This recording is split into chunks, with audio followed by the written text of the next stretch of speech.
Hi, welcome to the market view for Thursday, the 13th of February 2014. Starting off with the daily chart, we can see that yesterday the pound moved strongly to the upside there after Mark Carney's comments about bringing forward the prospect of increasing interest rates in 2015, March 2015, as opposed to March 2016.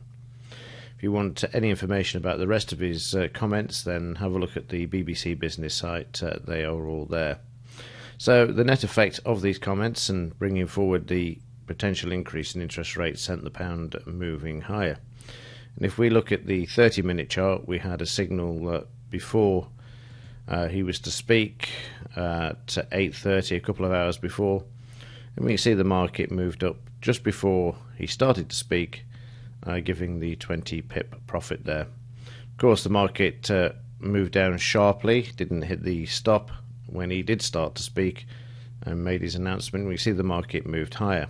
And again, this is something that I want to bring to your attention in holding a position for the longer term.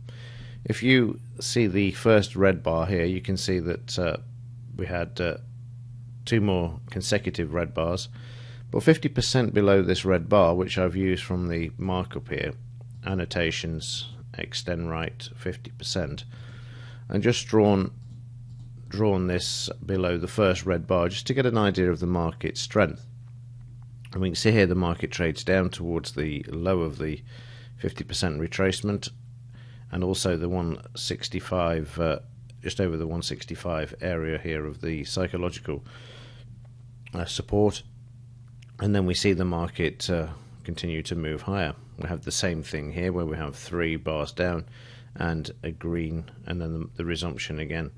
And just before the end of the trading session, again we see, just get the 50% there, get the to actually work. For some unknown reason it's not clicking in there. Let's just try that.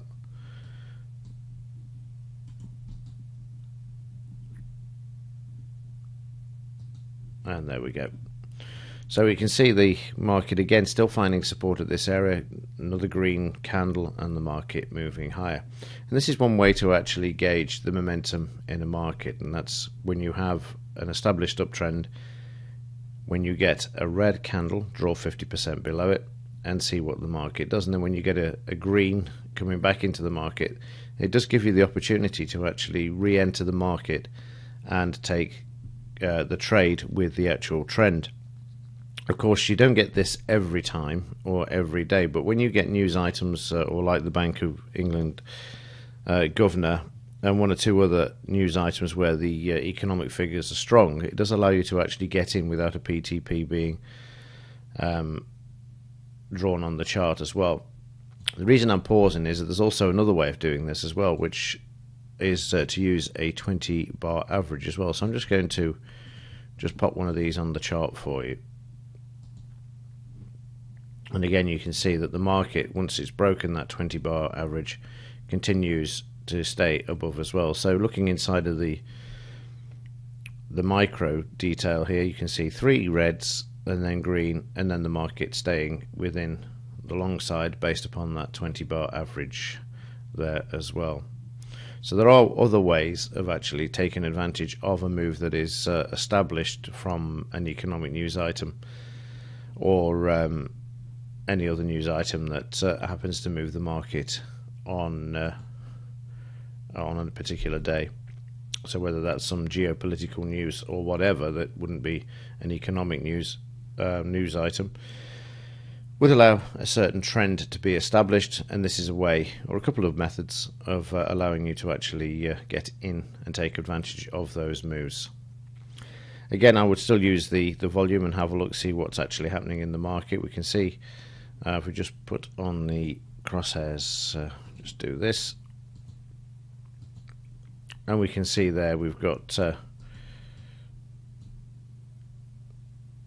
bit of red selling coming into the market there. It is the market's being thrust up, come down towards the low, but we have got the psychological level there of 165.50 there as well. So the market, even though they're showing a bit of selling, next is green, and then there's a resumption of the uptrend. Again, a bit of selling coming into the market there, a bit of potential weakness, but it is below average. You can see as the market moves lower, so does the volume, so that indicates there's not too much selling around. We then see an increase in volume, even though it's minor, but compared to the previous bar, and it's green, and then we get this resumption again, and then a bit of more potential weakness there as we get in towards the end of the trading session in New York. So just a couple of ways there of being able to take advantage of a move, even if you have to get it out after the main news item and you want to actually re-enter after the market settled down. So this is a way of being able to do this. There's two ways of doing it. That's to measure the momentum with a 50% below the first red candle if that isn't broken or closed below, and the 20 bar average remains intact, or any smaller time moving average that you may want to use as well can be used in order to do that as well. So you're actually trading with the trend. So that's it as far as yesterday is concerned. Let's see what economic news we have today. We've got nothing from the UK or the Eurozone that's going to affect us. We've got unemployment claims. They're the weekly ones from the US at 1:30. Retail sales will be interesting. They are certainly showing a different figure to last month, of course, because they had the Christmas sales in the January figure. So the February showing a sharp decline there from 0.7 to 0.1. Retail sales, same thing there as well.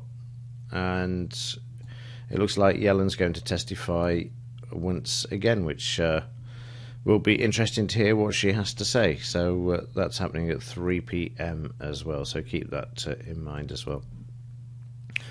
Yesterday the euro dropped sharply. If I can just find the chart, so we can see there that the euro dropped sharply when Carney spoke as well. And the Aus dollar, nothing to report there. It dropped on the overnight market yesterday. We had a short early on, which produced about 10 to 15 pips, and for the rest of the day the market traded sideways and then didn't do a lot. Found resistance at the previous day's high there. So the market's still fairly quiet, apart from yesterday when we had the move in the British pound with the prospect of interest rates going up this time next year as the economy, according to Carney, starts to take hold. My opinion is completely different to what they're spouting, but that will do for another time. And the main thing here is just to bring to your attention the how to trade after an economic news item where the news sort of points in the direction of the market continuing in that same direction during the day, so you can actually take advantage of it. So this is what a couple of things that you can actually do there. Right, well, that's it for this morning. Have a great day. As ever, thank you for your support, and all things being equal, I will see you tomorrow. And as ever, thanks for watching.